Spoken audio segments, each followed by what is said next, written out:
예, 대통령님, 저는 미래기획분과에서 일하고 있는 조신이라고 합니다. 저는 주제를 좀 바꿔서 정부 R&D 혁신을 통해서 성장 잠재력을 올리는 방안을 한 3가지 정도 구체적으로 말씀드리고자 합니다. 근데 그에 앞서서 먼저 정부 R&D 정책의 큰 방향성을 간단히 먼저 말씀드리겠습니다.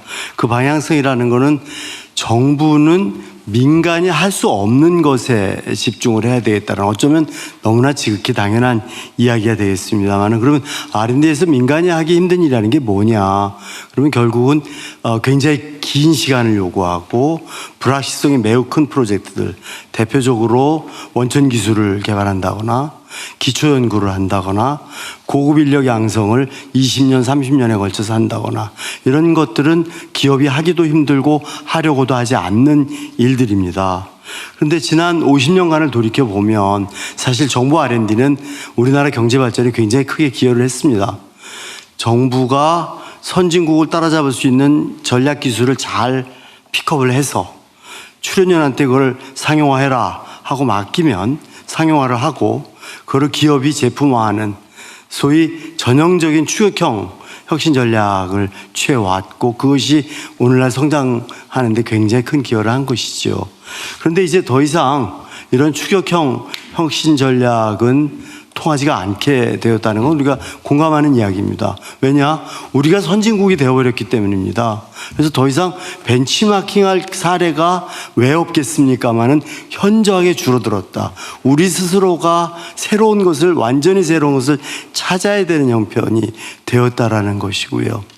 또 출연연이 과거에 주도적인 역할을 했다면 이제는 민간의 역량이 너무나 커졌습니다. 정부 R&D 예산이 올해 35.5조 원입니다.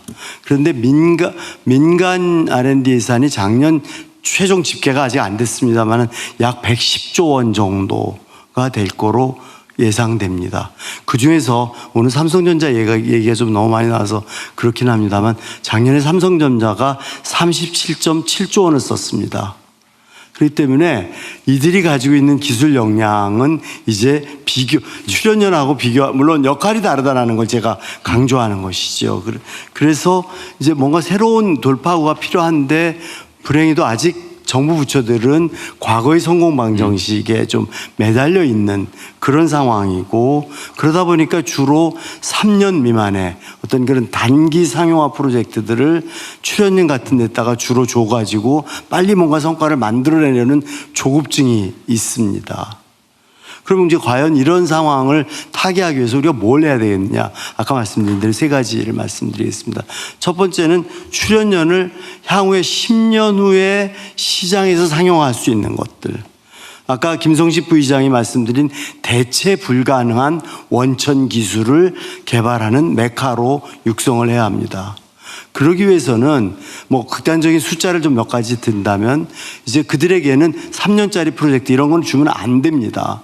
5년 이상 최소한 50억 원 이상 이런 규모의 원천 기술 프로젝트만 해라 하고 그런 예산을 줘야만 한다고 생각합니다. 사실 출연연은 상용화 기술을 잘하는 데는 그렇게 전문성이 없습니다. 그들은 시장의 니즈를 잘 모르기 때문이죠. 그렇기 때문에 프로젝트는 성공했다고 하지만 상용화된 제품이 거의 없습니다. 그래서 상용화도 못하고 원천성도 없는 아주 어정쩡한 연구물이 양산되고 있는 것이 오늘날의 현실입니다. 두 번째로, 대학의 기초연구 및 고급 인력 양성 지원을 대폭 확대해야 된다고 생각합니다. 뭐 대폭 그러니까 또 예산 더 쓰자는 얘기냐라고 생각하실 텐데, 사실 대학에도 상당히 쓸데없는 상용화 프로젝트가 많이 지원되고 있거든요. 그런 것들을 거의 줄이면 예산을 늘리지 않고도 대학의 그런 기초연구나 고급 인력 양성을 지원할 수 있다고 생각합니다. 우리나라는 선진국에 비해 볼 때 특히 대학에 대한 R&D 지원이 굉장히 부족한 편입니다. 그런데 속된 표현으로 대학에 대한 R&D 지원은 무조건 남는 장사입니다. 왜냐하면 대학의 R&D가 가면, 예산이 가면 그 돈의 굉장히 많은 부분은 대학원생 인건비 또는 박사 후 연구원 인건비로 가거든요. 그러니까 이게 결국은 고급 인력 양성을 위한 인건비로 쓰이기 때문에요. 굉장히 좋은 거고요. 또 기초연구라는 것이 사실 실패냐 성공이냐는 것을 단기적으로 따지는 게 큰 의미가 없는데 설사 실패로 판명이 난다 하더라도 학생들은 실패를 통해서 더 많이 배울 수가 있습니다.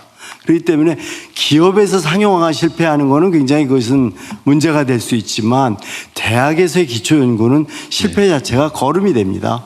그래서 대학에 대한 R&D 지원은 무조건 남는 장사다라고 저는 감히 말씀드릴 수 있을 것 같습니다.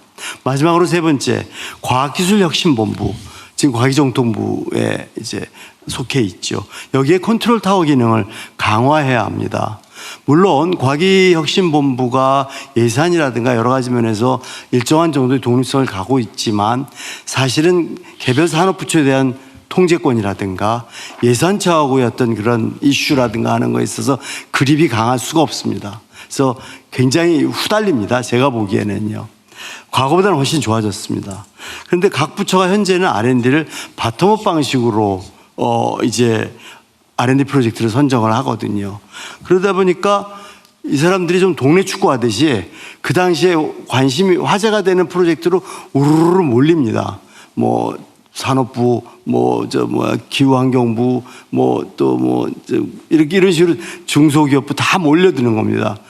그래서 이제 예산이 막 중복으로 쓰이게 되고, 그런데 정작 중요하지만 화제에서 좀 비껴나 있는 연구들, 이런 거는 돈이 모자라서 이제 어려움을 겪고 있는 그런 상황입니다.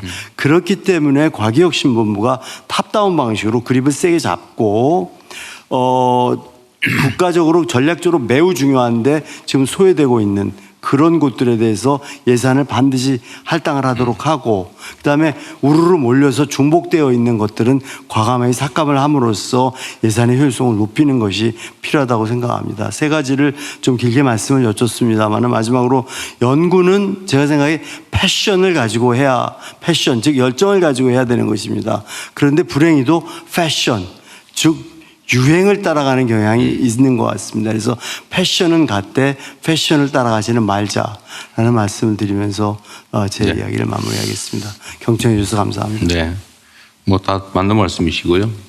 우리 하정우 수석이 이걸 맡고 있는데. 네. 어려운 문제입니다. 그런데 실제로 과기정통부에서 작년 11월에 발표한 내용들, 그리고 준비하고 있는 내용들 중에 상당수가 또 조심위원께서 말씀하신 내용들을 포함하고 있고요. 그런 예를 들면은 그 실패한 연구라고 하는 것들에 대해서도 그 의미가 있는 중간 결과가 있다면 다시 도전할 수 있는 기회를 제공한다거나 하는 것들을 다 포함하고 있습니다. 어쨌든 뭐 우리도 관심 갖고 좀 R&D 연구 방향을 바꾸는 중이긴 한데, 좀 더 이 지적을 좀 깊이 받아들여서 좀 더 세심하게 잘 챙겨야 될 것 같아요. 실제 제가 우려하는 부분들을 다 말씀하신 것 같아요. 네, 과기정통부랑 같이 챙기겠습니다. 그리고 하지 PT 요새 이렇게 할 일이 많은데 누가 작업 들어오는 것 같던데? 그러니까 말입니다. 할 일도 많은데 작업 들어온다고 넘어가고 그러면 안 돼요. 할 일에 집중하겠습니다. 네. 굉장히 많은 분이 손을 들어주셨는데 한번 이윤수 의원님 말씀 듣고 다음 주제 넘어가서 한꺼번에 종합적으로 한번 더 얘기하겠습니다. 네. 예, 이렇게 좋은 기회 마련해 주셔서 감사합니다. 대통령님, 저는 AI 정책에 대해서 좀 말씀을 드리고자 합니다. 저는 지금 하고 있는 정책이 AI 생산성을 높여서 저성장을 극복하는 돌파구를 만들 수 있을 것이라고 생각을 합니다. 다만 이 정책이 성공하기 위해서는 정부와 기업도 모두 자율형 AI, 그러니까 AI 에이전트가 일할 수 있는 조직으로 바뀌어야 되고, 그러기 위해서는 일하는 방식이나 거래와 소통 방식 이런 것들이 모두 바뀌어야 된다고 생각을 합니다. 근데 만약에 국민이 정부의 도움을 요청한다라는 문제가 있을 때 복지 데이터, 고용 데이터, 세금 데이터가 부처마다 쪼개져 있으면 이런 경우는 1조 원짜리 AI라도 제대로 일을 하기가 좀 힘듭니다. 그래서 핵심은 저는 아까도 발표에서도 나왔지만 부처의 칸막이가 줄고 어떤 결제선도 과감하게 줄어져야 된다라고 생각을 합니다. 그리고 대통령님께서 모두의 AI를 강조를 하셨는데요. 저는 이거와 관련돼서 AI가 중소기업에 확산되도록 하는 것에 정책을 좀 힘을 써주셨으면 좋겠다는 말씀을 드리고 싶습니다. 그 중소기업들의 AI를 하는 것에 대해서 문제점을 들어보면 첫 번째 장벽이 사실 GPU가 아니라 초기 비용인 문제인 것 같습니다. 일단은 복잡한 문서를 AI가 읽을 수 있도록 만들어야 되고 그 AI가 된 데이터를 현장에 맞게 튜닝을 하고 또 규제와 보안 문제까지 신경을 쓰는데 이런 것들이 비용이 굉장히 많이 들어갑니다. 2000년대에 저희가 인터넷 붐이 있었고 2010년도에 스마트폰 앱으로 경제가 되게 많이 성장했는데 이런 것과는 비교가 안 될 정도로 중소기업에게는 돈이 많이 들어가고 또 운영 비용도 만만치가 않다라고 합니다. 이 초기 문턱을 정부가 과감하게 낮춰주지 않으면 그렇지 않아도 지금 문제가 되는 K자형 양극화 문제가 AI 산업에서도 대기업과 중소기업의 격차로 나타날 수 있다고 생각을 합니다. 그리고 가장 큰 위기는 저는 사실 AI 인재가 성장할 숙련의 사다리가 없어지고 있다는 말씀을 드리고 싶습니다. 그 경력을 쌓을 기회가 없다라는 심각성에 대해서 대통령님도 말씀을 해주셨는데요. 예전 같으면 코딩을 하면서 실무를 배웠을 텐데 이제 코딩을 할 일자리가 없어지니까 이 사람들이 숙련공이 될 기회가 없어집니다. 저는 이 문제가 심각해지는 가장 큰 문제는 저희가 AI 정책이 성공해서 인프라가 나타나고 그다음에 시장이 어느 정도 성숙했을 때 막상 중소기업에서는 일할 AI 인재를 찾기 힘들 수 있다라는 아이러니가 나타날 수 있다라는 점에서 심각하게 받아들여야 된다고 생각을 하고요. 그러기 위해서는 저는 지금까지 어느 정도 장비 지원에 집중됐던 정책이 이제는 생산성을 확산시키기 위한 패키지로 확산 정책으로 좀 바뀌어야 된다고 생각을 하고요. 그러기 위해서는 첫 번째로는 중소기업에게 이런 AI 운영 비용을 과감하게 낮춰주는 정책, 그리고 이걸 청년 일자리와 연계시켜서 단순히 지금 교육부가 내놓고 있는 한 달짜리 이런 단기 훈련 프로그램이 아니라 1, 2년 동안 훈련을 통해서 충분하게 숙련공으로 나아갈 수 있는 일자리를 지원해주는 정책으로 과감하게 바뀌었으면 좋겠다라는 말씀을 드립니다. 감사합니다. 네. 네, 이제 좀 자연스럽게 모두의 성장에 대한 토론으로 좀 넘어가 보겠습니다. 마찬가지로 갈수록 늘어나고 있어요. 네, 점점 많아지고 있는데요. 지금 건너편에 계신 아까 발제하셨던 김양희 분과장 장지연 김현철. 맞습니다. 네, 장지연 분과장님 먼저 말씀 부탁드립니다. 네, 손을 빨리 들어야 되겠다. 네. 막 번쩍 들고 막 그래야 돼요. 네, 번쩍 들었습니다. 저는 민생경제분과장 장지연입니다. 한국노동연구원에서 연구하고 있습니다. 기조발제에서 원칙과 방향성에서 많은 말씀을 해주셨기 때문에 저는 디테일로 한 발자국만 들어가도록 하겠습니다. 우리나라 노동시장은 이중구조 문제, 이 숙제를 오랫동안 들고 있으면서 해결하지 못한 상태에서 AI 대전환이라는 새로운 도전을 마주하게 되었습니다. 저는 고용보험을 업그레이드하는 것이 이 두 가지 도전에 공히 대답하는 방법이라고 생각을 해서 좀 말씀을 드리려고 합니다. 노동시장 이중구조의 대응 담론이 유연안정성입니다. 근데 잘 아시다시피 우리나라 노동시장에서 80%는 이미 매우 유연합니다. 그러면 이분들에게 80%에 해당하는 이분들에게 안정성을 제공해야 된다는 얘기인데 안정성 제공하는 것은 정말 어려울 것 같습니다. 거의 불가능에 가깝지 않을까 싶어요. 그래서 제가 생각하는 거는 그러면 국가가 안정성을 제공하지는 못하더라도 적어도 경력 이동에 발판은 제공해야 되는 거 아닌가 이렇게 생각을 합니다. 그래서 우리가 가지고 있는 손에 들고 있는 제도가 뭔가라고 들여다보면 고용보험 제도를 가지고 있는데 이것이 고용주가 제공한 원인으로 인해서 실직한 임금 노동자를 보호하는 것으로 되어 있습니다. 여러 가지 앞에 전제 조건들이 붙어 있어가지고요. 결과적으로는 굉장히 협소합니다. 이것 때문에 대상 확대를 오랫동안 우리가 얘기를 해오기는 했습니다만 이 시점에서 돌아볼 때 고용보험 업그레이드는 두 가지로 구성이 됩니다. 하나는 여전히 적용 대상 확대, 그리고 두 번째는 자발적 이직자에게 실업급여를 제공하는 것, 이 두 가지로 구성이 됩니다. 임금 노동자 아니고 대체로 이제 비임금 노동자인 통계청의 국세청의 인적 영역 소득을 신고한 사람이 1년에 한 870만 명 정도 됩니다.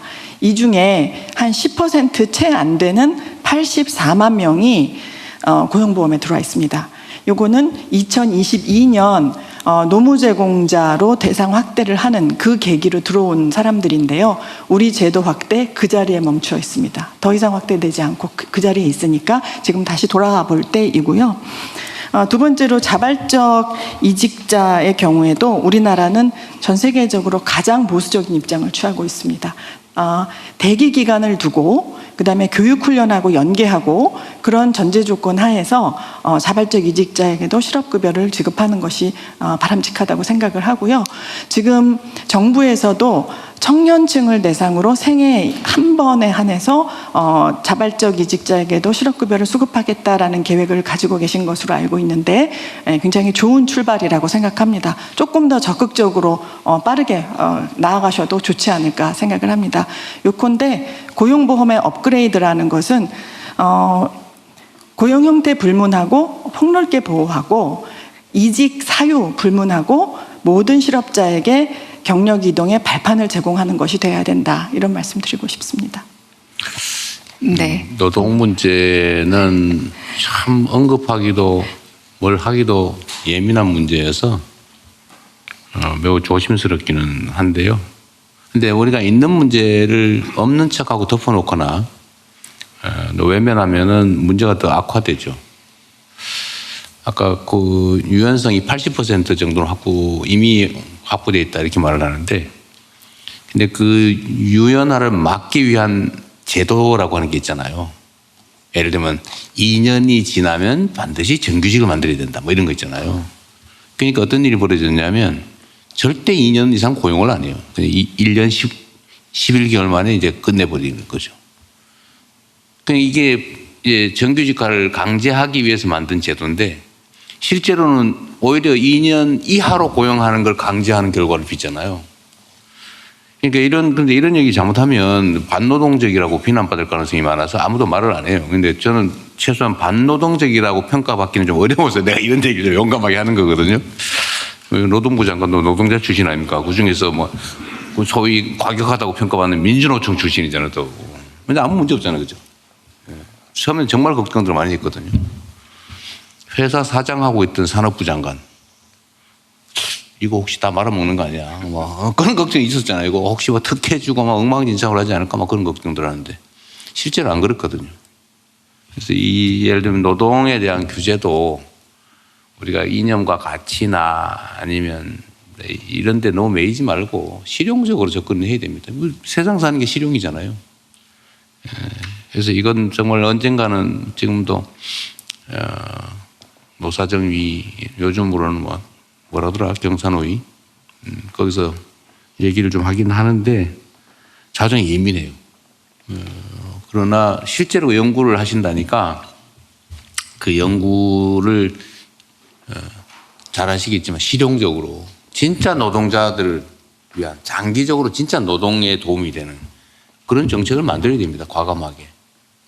무서워서 문 닫아놓고 그냥 집안에 있다가 굶어 죽거나 타 죽을 수도 있죠. 그렇게 되면 안 되겠다. 그리고 저는 이게 노동의 안정성, 이거 우리가 하도 오랫동안 노동자들이 억압받고 탄압받고 했기 때문에 사실은 그런 트라우마가 있어요. 그래서 그게 이제 노동정책의 전진을 가로막는 측면이 있거든요. 근데 저는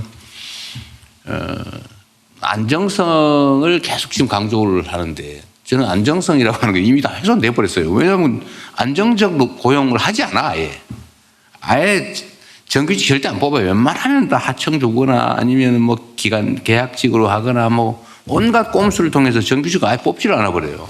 이게 사실은 안정성을 근본적으로 해치고 있잖아요. 그러면 여기에 실질적으로 좀 대응을 해야 되겠다. 근데 그 중에 첫 번째가 처우를 개선하는 거예요. 왜 정규직이 되려고 그렇게 난리냐. 정규직이 되면 우리나라는 이상하게 불안정한 노동에 대해서 더 많은 보상을 해야 되는데 불안정하면 덜 줘요. 똑같은 일을 하는데 고용이 안정된 사람은 더 많이 받아. 똑같은 일을 하는데 고용이 불안한 사람일수록 덜 줘요. 비정규는 덜 주고 알바는 더 덜 주고.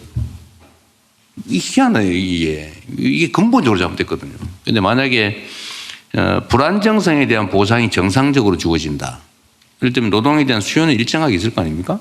그런데 정규로 돼 있는 사람 안정성이라고 하는 보상을 받으니까 비정규직은 사실은 불안정성에 대한 보상을 더해서 똑같은 조건이면 보수가 더 많아야 되거든요. 이 상식이잖아요. 이렇게 되면 사실은 안정성에 대한 열망이나 욕구, 불안감 이게 좀 줄어들겠죠. 그래야 좀 문제가 풀릴 것 같아요. 이 출발 자체가 노동을 이렇게 분할해 놓고 사실은 좀 나쁘게 얘기하면 분할 지배 전략이라고 하는 얘기도 있기도 한데 모두가 서로 합의된 아주 나쁜 관행 같은 거죠. 그 문제를 해결해야 될 것 같고 두 번째는 어쨌든 새로운 사회에 적응하기 위한 특히 인공지능을 어떻게 활용할 것인가가 결국은 역량의 핵심이 되지 않겠어요, 앞으로?